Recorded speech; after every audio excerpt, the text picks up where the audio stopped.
Programme time line सां गॾु आऊं आहियां असद मुमताज़। नाज़रीन, वफ़ाक़ी हुकूमत पारां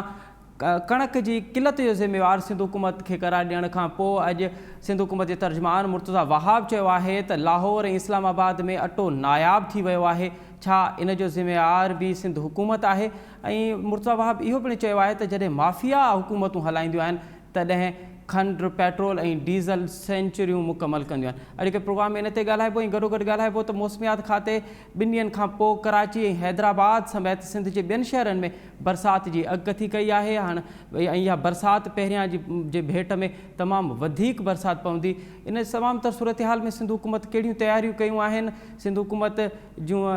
उन ते ज़िम्मेवारियूं कहिड़ियूं लागू थियूं थियनि ऐं उन जी तयारियूं कहिड़ियूं हूंदियूं, इन तमामु मौज़ूअनि ते ॻाल्हाईंदो। ऐं हिन वक़्तु असांखे प्रोग्राम में जॉइन कयो आहे सिंध जे सूबाई वज़ीर जनाब इस्माइल राव साहब। इस्माइल राव साहब, अस्सलामु अलैकुम। वालेकुम सलाम। अच्छा इस्माइल साहब, सभ खां पहिरियों त इहो ॿुधाइजो त वफ़ाक़ी हुकूमत इहो ब्लेम पई करे त जेका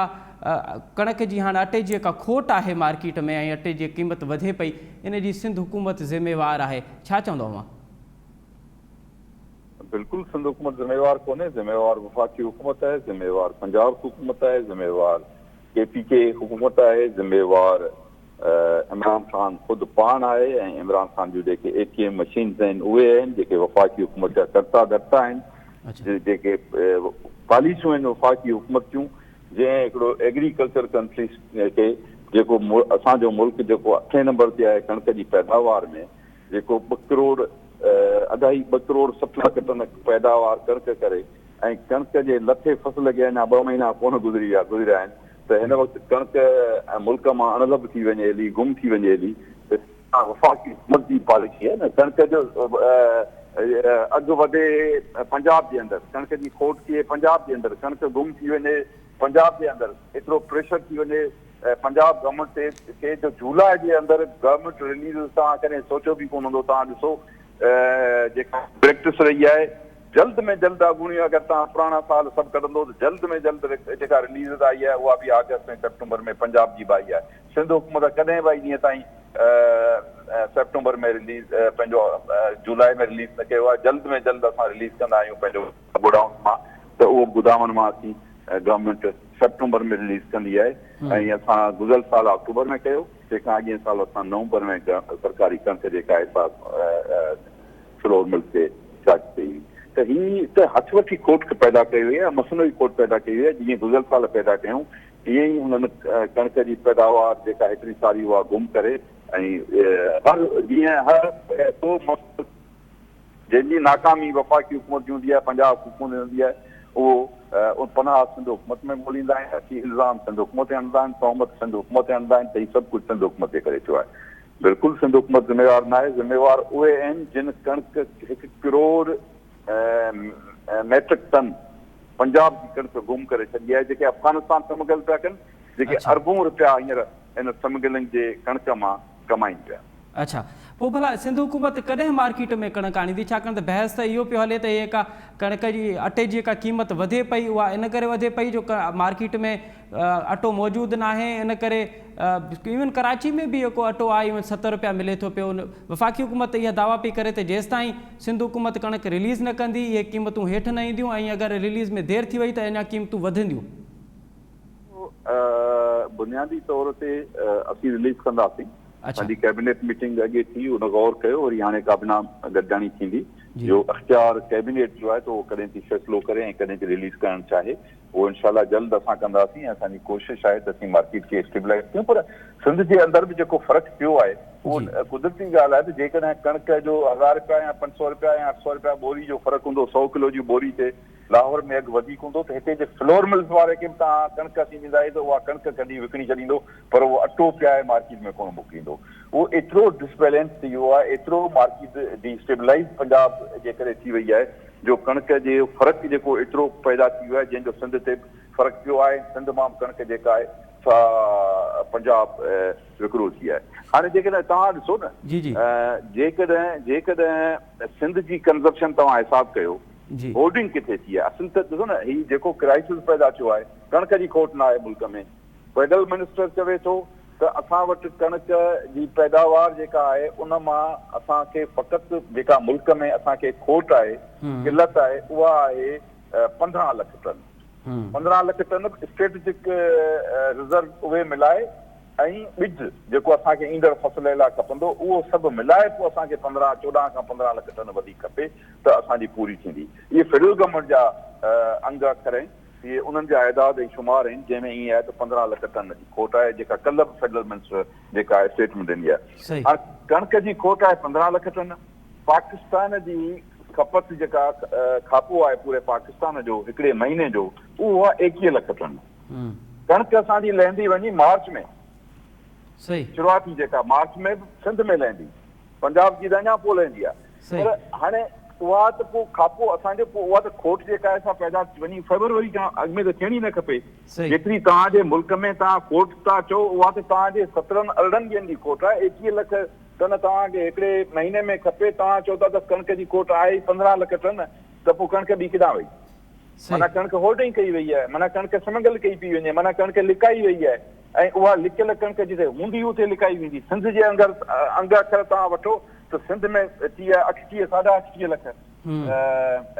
मैट्रिक टन, जंहिंमां 12.5 लख मैट्रिक टन जेका आहे असां ख़रीद कई आहे पंहिंजो सिंध गवर्नमेंट। 1,75,000 टन ख़रीद कई आहे पास्को असां खां सिंध मां ख़रीद कई आहे मुख़्तलिफ़। ऐं तक़रीबन सिंध जो जेको खापो आहे 4,80,000 माना सिंध जो महीने जो खापो आहे। जेकॾहिं उहो 5 लख असां एवरेज कयूं त 4 महीननि जो असां अगरि खापो 5 जो करूं त 24-25 लख त असांजी कणिक जी खपत उहा पूरी थी अची वञे। त ऐदाद शुमार में त कणिक हुजणु जेका खपे उहा पंजाब में हुजणु खपे, जंहिं 1,94 लख टन कणिक पैदा कई आहे। पंजाब में 40 लख माना पास्को वरिती आहे, सॉरी पंजाब गवर्नमेंट वरिती आहे 10 लख माना यानी 1 मिलियन खां थोरी घटि आहे जेका वरिती आहे पंहिंजो पास्को, त इहे चवनि था 5 मिलियन। पंजाब जी खपत आहे 11 लख टन, 11,22,000 टन महीने जी, जेका तव्हां ॿधूं त 4.5 मिलियन। त इहे वॾो केॾो बि शइ कयूं त 10 मिलियन टन खां मथे नथी थिए। अच्छा, मतलब इस्माइल साहब अवां चओ पिया त असांजी जेतिरी ज़रूरत आहे टन खां मथे न, आऊं ही तो चवां त 9 लख मिलियन टन खां मथे कणिक पंजाब जे अंदरि प्राइवेट मार्केट में पास्को ऐं पंजाब गवर्नमेंट खे छॾे प्राइवेट मार्केट में हुजणु खपे, जेका उते जे कर्ता इमरान खान हुआ ॼाणी बुझी बहरान पैदा करे मसनूई बहरान पैदा कयो आहे। उहा कणिक लिकाई वई आहे, होर्डिंग कई वई आहे,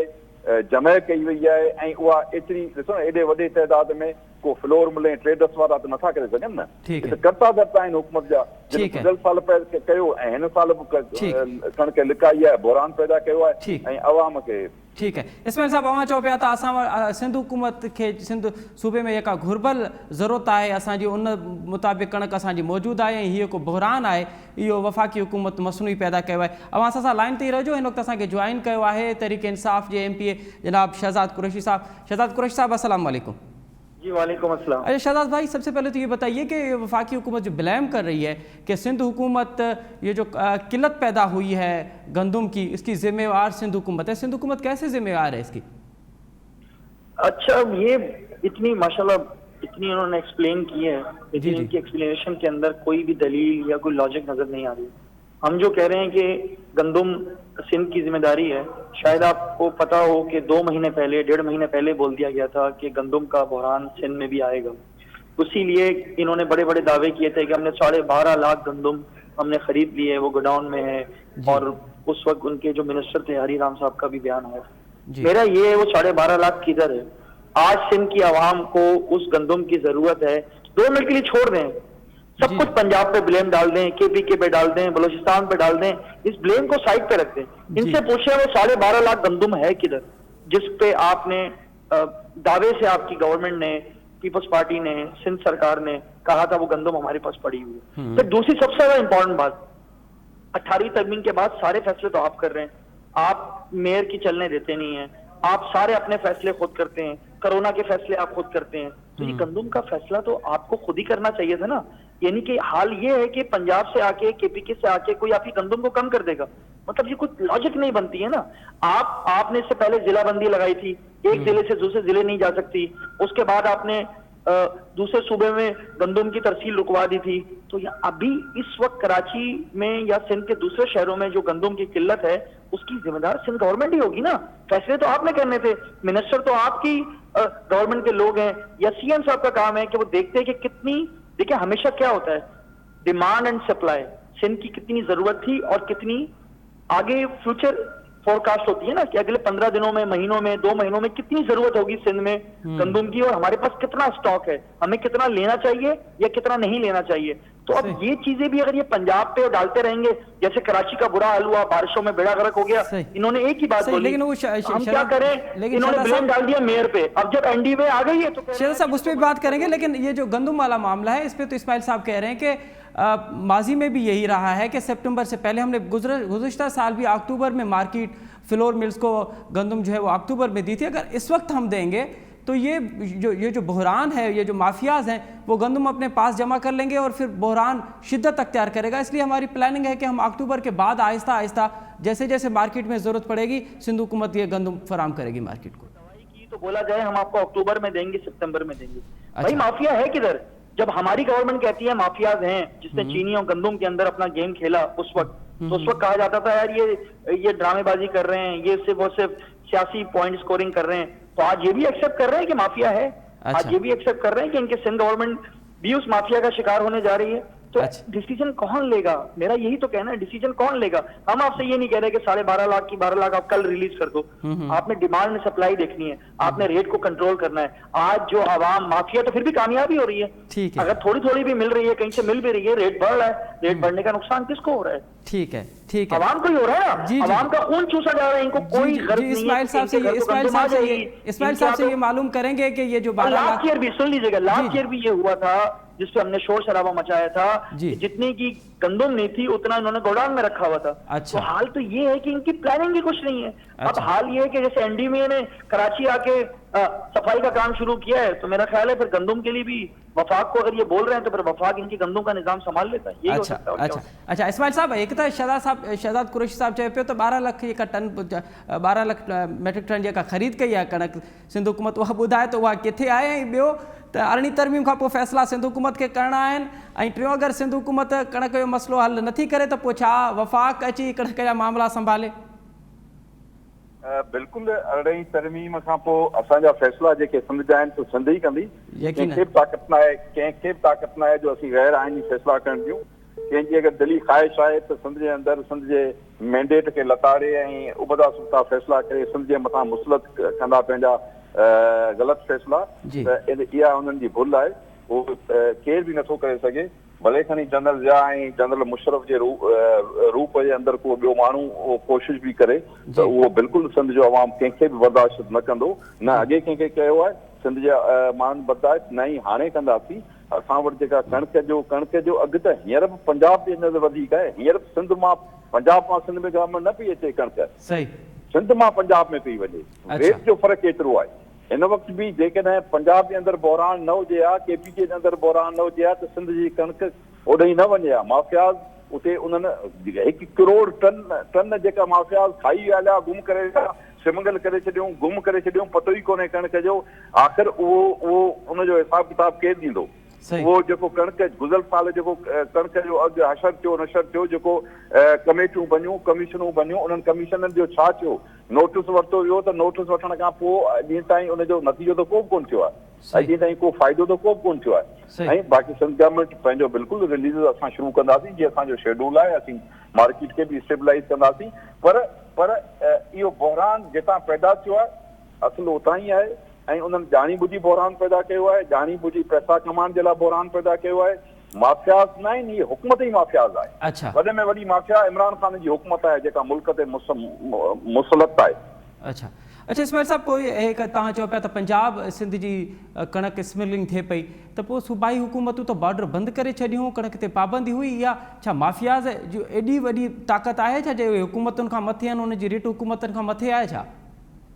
न अवल त मूं जीअं तव्हांखे ॿुधायो त असां वटि त हूअं पंहिंजी खपत खां कणक घटि आहे न, असांखे त हूअं वठणी पवंदी। असांजी जेका सिंध जी पैदावार आहे, असांजी पैदावार ई असांजी खपत खां जेका सिंध जी टोटल कंज़म्पशन आहे खापो आहे सिंध जो साल जो ऐं उहा जेका असांजी टोटल पैदावार आहे चाहे उहा गवर्नमेंट परचेस कई हुजे चाहे उहा प्राइवेट सेक्टर में हुजे या फ्लोर मिल में वटि हुजे या कंहिं वटि बि हुजे उन खपत खां ई अहिड़ा 19 लख मेट्रिक टन जेका आहे असां वटि घटि आहे जेका असीं गुज़िरियल साल में असां 4 लख टन जेका आहे असां पास्को खां ख़रीद कई हुई ऐं पर ही त पैदा बहरान त उतां थियो आहे जिते सरप्लस आहे कणिक जिते पंजाब हमेशह जेको 80% कणिक मुल्क जी पैदावार पंजाब कंदो आहे ऐं उते 2 महीननि जे अंदरि जेका 80% मुल्क जी जेका 1 करोड़ 96 लख मेट्रिक टन उहा कणिक गुम थी वई त असुल त बहरान उतां पैदा थियो आहे त 2 महीननि जे अंदरि अञा फसल असांजो लथो आहे उनखे 2 महीना थिया आहिनि अॼु फसल असांजो लहंदो उनखे अञा 8 महीना पिया आहिनि सही ठीकु आहे त मतिलबु तव्हां चओ पिया त असां वटि ईंदड़ वक़्तनि में बि एॾो वॾी शिदत अख़्तियार न कंदो इहो को बहरान आहे ठीकु आहे इस्माइल साहिबु हिकिड़ो ॿियो मौज़ू जेको आहे उहो इहो आहे त मौसमियात खाते 2 ॾींहंनि बाद कराची हैदराबाद समेत सिंध जे ॿियनि शहरनि में तेज़ बरसाति जी अॻकथी कई आहे सवाल इहो आहे त सिंध हुकूमत ऐं वफ़ाक़ी हुकूमत फ़क़ति गुजर नाले ते पंहिंजे पाण खे छो महदूद कयो आहे सॼी सिंध में बरसाति पए पई गुज़िरियल जेका बरसाति हुई उन में बि असां ॾिठोसीं त उमरकोट में तमामु वॾी बरसाति पई हीअ सिंध हुकूमत पंहिंजे पाण खे गुजर नाले ताईं महदूद छो करे छॾियो आहे इन तमामु सूरत हाल में त सभु नज़र अचे थो पर वफ़ाक़ खे फ़क़ति कराची नज़र अचे थो शायदि उन्हनि खे आहे हर ॻाल्हि में जेको कराची खे खणी ख़बर आहे त उन जेके उन्हनि जा नापाक इरादा आहिनि वफ़ाक़ी हुकूमत जा ऐं जेके कर्ता दफ़्ता आहिनि जेके चाहिनि था जिन कॾहिं सिंध जे मैंडेट खे तस्लीम न कयो आहे सिंध खे तस्लीम न कयो आहे जेके सिंध जे माण्हुनि जे हक़ हुकुमरानी खे जिन तस्लीम न कयो आहे उन्हनि खे हर वक़्तु जेको उन्हनि जो ख़्वाबु आहे जेको बार बार कंहिं न कंहिं बहाने में कॾहिं अहिड़ी अमेंडमेंट जे ख़ात्मे जी ॻाल्हि कई थी वञे कॾहिं कंहिं आइन जो आर्टिकल जो नालो ॾेई जेको आहे सो सिंध खां कराचीअ खे अलॻि करण जी ॻाल्हि थी कई वञे कॾहिं गवर्नर राज जी ॻाल्हि कई थी वञे कॾहिं कहिड़ी ॻाल्हि थी कई वञे कॾहिं कहिड़े नाले ऐं कहिड़ी धमकीअ में सिंध जे माण्हुनि खे जेको आहे सो जेको ॿुधायो थो वञे त असां हीअं कंदासीं सिंध जा माण्हू कंहिंखां डिॼण वारा कोन्हे सिंध जे माण्हू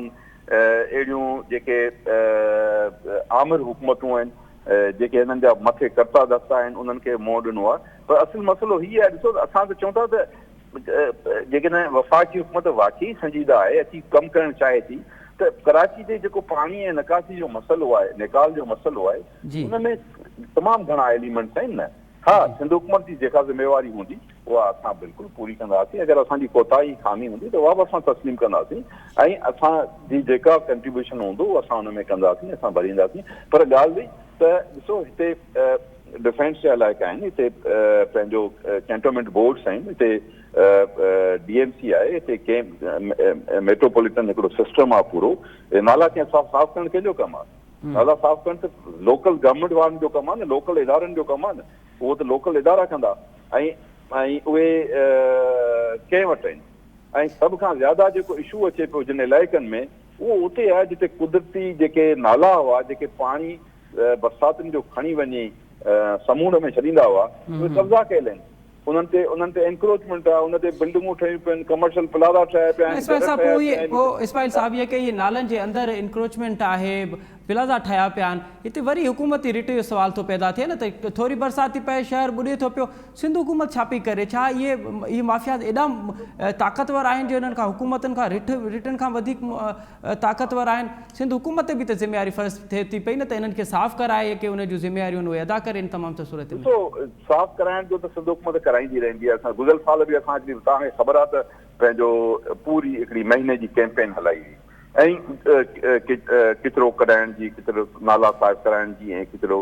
शहर मां जेके उहा खणी ॿाहिरि हुनखे उछलाइण जी पर हीअ मुस्तक़िल हल हिन जो ॻोल्हणो पवंदो उहो त हिकिड़ो एडहॉकिज़म ऐं टेम्पररी तौर ते त उहो सभु शइ थी सघे थी पर नालनि ते उहे माण्हू ॾिसो न उहे ई कब्ज़ो कयो वेठा आहिनि उन्हनि जे दौर में चाहे 87 खां शुरू थियो आहे अॻु में इहो न हूंदो 87 खां पोइ जीअं जेके इतादी वेठा आहिनि हिननि जा कर्ता दर्ता जेके अॼुकल्ह आहिनि उन्हनि इहो सॼो धंधो शुरू कयो ऐं उनजे करे थियो ऐं केतिरा भेरा सिंध हुकूमत कोशिशि बि कई आहे हिन में असांजे हिन में पर पोइ कॾहिं कोर्टूं अची थियूं वञनि कॾहिं को ॿी रुकावट अची थी वञे कॾहिं कॾहिं पब्लिक निकिरी थी अचे कॾहिं केरु थो निकिरी अचे त हुन में इशूज़ आहिनि हिकिड़ा जंहिंखे संजीदगीअ सां वेही जेकॾहिं वफ़ाक़ी हुकूमत वाक़ई सीरियस आहे त इहो ड्रामो करणु ऐं नाटक करणु अचणु ऐं इहो थोरो अची ॾेखारणु बरसातियुनि जो पाणी निकिरी वञे पोइ पियो नोटिस वठे प्राइम मिनिस्टर साहिबु सुठो पियो हुजे पाणी निकिरी वञे पोइ झाग थिए त इहो न सॼी था अचनि वेहनि जेके उन्हनि जा इतादी आहिनि उन्हनि खे बि विहारनि सिंध हुकूमत में वेहे संजीद खां वेंदे कराची जे ॾिसो कराची तमामु हिकिड़ो वॾो शहरु आहे ऐं उन में केतिरा ई इशूज़ आहिनि उन्हनि खे वेही सही तरीक़े सां जेको सिंध हुकूमत जो कमु आहे उहो सिंध हुकूमत बिल्कुलु कंदी पर बाक़ी इहो बहानो ॾियणु त कराची ॿुॾी वियो आहे ऐं लाहौर कोन ॿुधो आहे पिशावर कोन ॿुधो आहे पाणी बरसातूं त तव्हांखे ख़बर आहे बरसाति लाहौर जो कहिड़ो असरु कयो हींअर छा उते पाणी कोन हुआ छा उते माण्हू कोन ॿुधाइनि छा उते बाज़ारूं कोन ॿुधियूं आहिनि रोड रस्ता कोन ॿुधाइनि छा ऐं पिशावर में कोन ॿुधाइनि छा त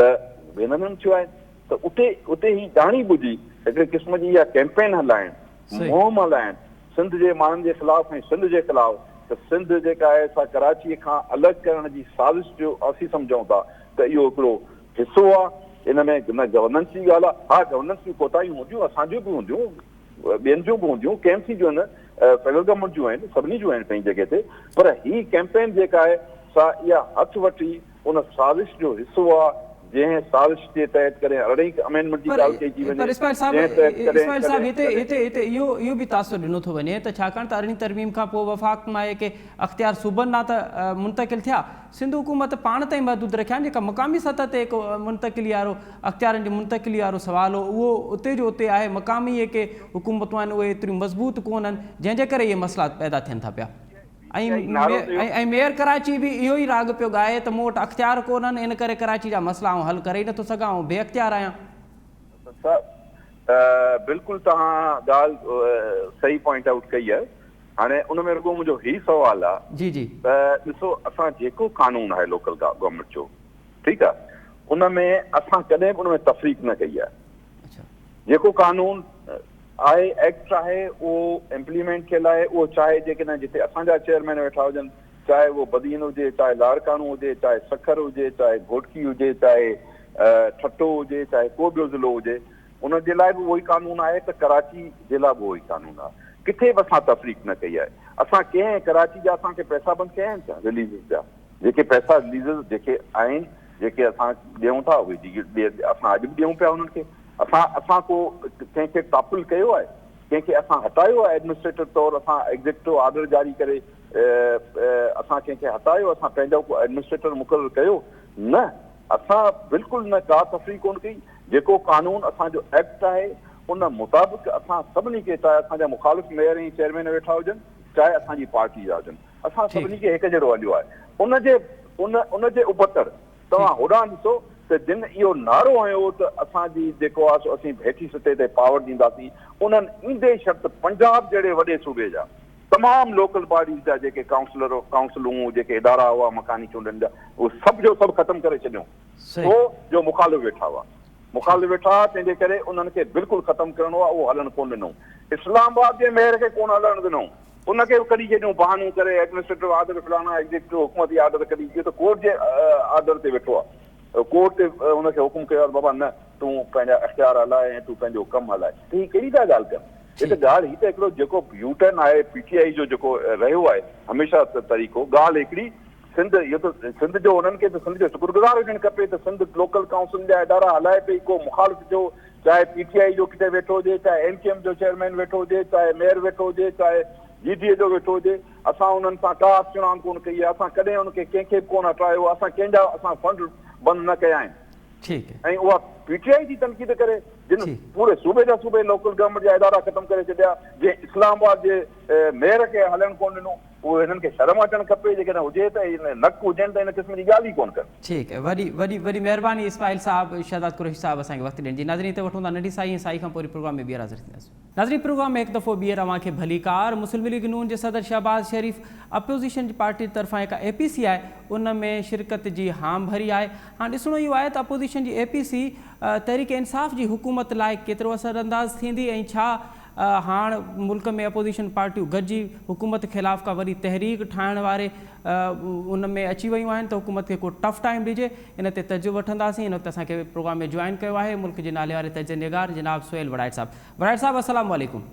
वालेकुम सलाम। अच्छा वड़ाइट साहब ये बताइएगा कि क्या اپوزیشن کی پارٹیوں کے APC ہو بھی جائے تو آپ سمجھتے ہیں کہ اپوزیشن کوئی حکومت کو ٹف ٹائم دینے کے موڈ میں ہے اس وقت؟ دیکھیں کوئی بھی جب تجزیہ کیا جاتا ہے تو پہلے دیکھا جاتا ہے کہ سیاسی جماعتیں اب کیا کر رہی ہیں. جی بالکل. ابھی تک تو انہوں نے کوئی ایسا تاثر نہیں دیا کہ وہ نہ پارلیمان میں نہ پارلیمان سے باہر کوئی حکومت کو ٹف ٹائم دینا چاہتی ہیں. تو یہ کیسے ہو سکتا ہے کہ اچانک APC کے فوراً یہ ٹف ٹائم دیں گے؟ دیکھیں نہ پارلیمان کے اندر یہ ریزسٹنس کر رہے ہیں اور نہ باہر کوئی جلسے کر رہے ہیں. چلو وہ تو کووڈ کی وجہ سے جلسے نہیں کر سکتے، لیکن کم از کم پارلیمان کے اندر تو جارحانہ سیاست کر سکتے ہیں. وہاں تو کم از کم لیجسلیشن جو ہے اس پہ تقریریں کر سکتے تھے، اس کے اوپر اس کو بلاک کرنے کی کوشش کر سکتے تھے، اس کی مثبت جو چیزیں تھی وہ بھی پوائنٹ آؤٹ کرتے اور اس کی جو غلطیاں تھی وہ بھی پوائنٹ آؤٹ کرتے. لیکن اپوزیشن تو ایسے لگتا ہے کہ جیسے سوئی ہوئی ہے اور اس کا خیال ہے کہ خود ہی حکومت گرے تو گرے، ہم تو کچھ کرنے والے نہیں. اچھا تو آپ کیا سمجھ رہے ہیں کہ یہ حکومت اپوزیشن کے اوپر یہ پریشر ہے یا اپوزیشن نے مفاہمت اختیار کی ہوئی ہے؟ میرا خیال ہے کہ ایک تو یہ ہے کہ کچھ عملی مجبوریاں بھی ہیں. دیکھیں نون لیگ جو ہے وہ مزاحمتی سیاست کر نہیں سکتی کیونکہ ان کے جو ووٹر ہیں وہ ووٹ تو ڈال دیتے ہیں لیکن وہ گلیوں میں نہیں نکلتے، بازاروں میں نہیں نکلتے، جیلیں نہیں بھرتے. اور پیپلز پارٹی کی پنجاب میں کوئی پوزیشن نہیں ہے ایسی کہ وہ کوئی تحریک چلا سکے، اور سندھ میں ان کی اپنی حکومت ہے. اگر سندھ میں وہ کوئی تحریک بھی چلائیں تو وہ اپنی حکومت کے خلاف خود لا اینڈ آرڈر تو کریٹ نہیں کر سکتے. تو یہ دونوں کی یہ عملی مجبوریاں ہیں. اور دوسری طرف پرابلم یہ ہے کہ ان کا یہ خیال ہے دونوں جماعتوں کا کہ جب لوگ نکلیں گے تو ہم بھی اس وقت نکلیں گے. لیکن لوگ بھی تب نکلتے ہیں جب کوئی لیڈر ملتا ہے. دنیا میں کبھی خود بخود آؤٹ برسٹ نہیں ہوتا، آتش فشاں خود نہیں پھٹتا، کوئی نہ کوئی واقعہ ہوتا ہے تو تبھی عوامی آتش فشاں پھٹتا ہے. تو آپ سمجھ رہے ہیں آپ یہ تجزیہ کر رہے ہیں کہ حکومت کو اپوزیشن سے کسی قسم کا کوئی خطرہ نہیں ہے اب تک؟ یہ بات ہو رہی ہے APC کی فی الحال. جی جی جی. دیکھو اگلے سال پتہ نہیں کیا کریں، لیکن میں اس سال کی بات کر رہا ہوں کہ ابھی فوری طور پر تو ایسے نہیں لگتا کہ اپوزیشن جماعتیں اس موڈ میں بھی ہیں کہ حکومت کو کوئی ٹف ٹائم دے. اچھا تو پھر حکومت کے لیے سب سے بڑا مسئلہ کیا ہے اس وقت؟ جب تک APC بھی اس کے لیے مسئلہ نہیں ہے، اپوزیشن بھی سوئی ہوئی ہے، تو سہیل صاحب آخر حکومت ڈیلیور کیوں نہیں کر رہی؟ کیا مسائل ہیں حکومت کے؟ حکومت کے لیے بڑا مسئلہ حکومت خود ہے.